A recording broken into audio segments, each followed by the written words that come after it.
ہم یہ کہتے ہیں کہ جماعت کی نماز جو ہے وہ 27 گنا زیادہ ثواب ہے عام نماز سے، جو آپ اپنے گھر میں یا دفتر میں یا گاڑی میں یا کسی صحرا میں ادا کرتے ہیں۔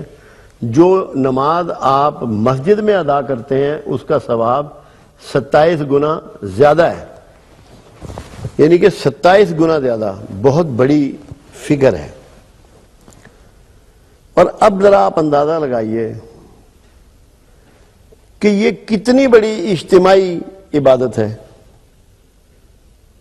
جو آپ محلے اور گلی میں نماز ادا کر رہے ہیں، اور جب آپ کسی بڑی مسجد میں جاتے ہیں، جمعہ ادا کرتے ہیں، پھر آپ کو اکٹھا کیا جاتا ہے، عیدین ادا کرتے ہیں، اور پھر آپ کو حج پہ بھیج دیا جاتا ہے، اتنا بڑا اجتماع، پوری امت کے مختلف ممالک کے لوگ اکٹھے ہوتے ہیں، مختلف مسالک کے، مختلف ذہنوں کے، تو یہ کتنی بڑی اجتماعی عبادت ہے۔ جب آپ یہ اجتماعی عبادت کرتے ہیں تو آپ کو 27 گنا ملے گا یا کوئی گنا کا حساب ہی نہیں رہے گا۔ وہاں آپ دیکھیں کہ کتنی کمال یہ ہے، وہاں کوئی مسلک نہیں ہوتا، کوئی مکتبہ فکر نہیں ہوتا، کوئی زبان نہیں ہوتی، کوئی رنگ نہیں ہوتا، کوئی نسل نہیں ہوتی۔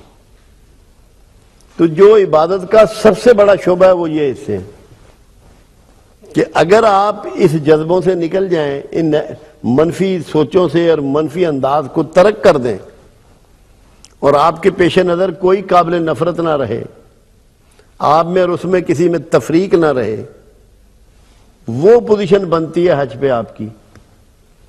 کتنے محترم ہو جاتے ہیں آپ، کتنے مقدس ہو جاتے ہیں آپ، کہ جب آپ بالکل ایک صرف مومن کی حیثیت سے وہاں جاتے ہیں،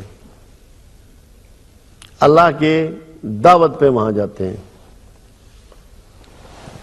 تو اتنے بڑے اجتماع کی جو عبادت ہے، اس کا ثواب کتنا پرسنٹیج بڑھ گیا آپ ایسٹیمیٹ ہی نہیں کر سکتے۔ صرف آپ کو اس کو سوچنا ہے کہ پوری امت کو سالانہ اللہ اکٹھا کر رہا ہے، اللہ کو کیا مل رہا ہے، اللہ کو اس سے کیا فائدہ ہو رہا ہے۔ اس کا فائدہ امت کو ہے کہ وہاں جاؤ اور صرف وضو کر کے نمازیں نہ پڑھو، سوچو کہ رسول اللہ صلی اللہ علیہ وسلم کو اللہ نے کیوں مبعوث فرمایا، آپ کو یہاں کیوں بھیجا، کیا سوچنے کے لیے بھیجا، آپ کے ذریعے پروردگار کا مقصود کیا ہے، کہ آپ کو اکٹھا کیا جا رہا ہے سالانہ طور پر، اور پھر ہر سال یہی کام ہوتا ہے۔ ایک سال سوچو، غور و فکر کرو، اگلے سال جا کے وہاں دیکھو کہ جو آپ نے غور و فکر کیا تھا اس پہ آپ کتنا چلے، آپ نے کتنا اس پر کام کیا۔ یہ آپ کو وہاں اکٹھا کیا جا رہا ہے رسول اللہ صلی اللہ علیہ وسلم کے پروگرام کی تکمیل کے لیے، اللہ کے پروگرام کی تکمیل کے لیے۔ رسول اللہ صلی اللہ علیہ وسلم کا پروگرام کیا تھا؟ تمام کائنات سے شرک و بت پرستی کا خاتمہ۔ یہ وہاں جا کے جو پہلی چیز سوچنی ہے وہ یہ سوچنی ہے کہ اب یہ کیسے ممکن ہے،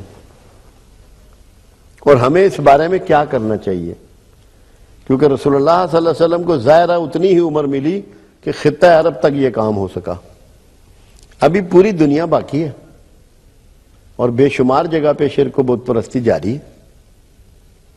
تو سب سے پہلا پوائنٹ جو آپ نے وہاں سوچنا ہے اور جس پہ غور و فکر کرنا ہے وہ یہ ہے کہ رسول اللہ صلی اللہ علیہ وسلم کے مشن میں سے جو کام باقی ہے، جو خطہ عرب تک ہی ممکن ہو سکا، اس کی تکمیل ہم کیسے کریں، کیا پروگرام بنائیں، کون سی قربانی دیں، کون سا علم حاصل کریں، کون سے اپنے رویوں میں تبدیلی لائیں، کون سی اخلاقی بہتری اپنائیں، کون سے نئے زندگی کے زاویے ہم کھوجیں۔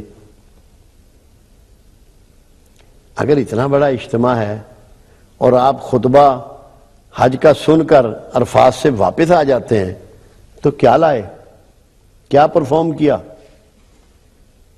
اور دوسرا مشن کیا تھا رسول اللہ صلی اللہ علیہ وسلم کا؟ کائنات میں جتنی مخلوق ہے اللہ کی اس کے استحصال کا خاتمہ. صرف انسان نہیں، رسول اللہ کو اللہ فرماتا ہے کہ تمام جن و انس کی طرف مابوس کیا، تمام جن و انس.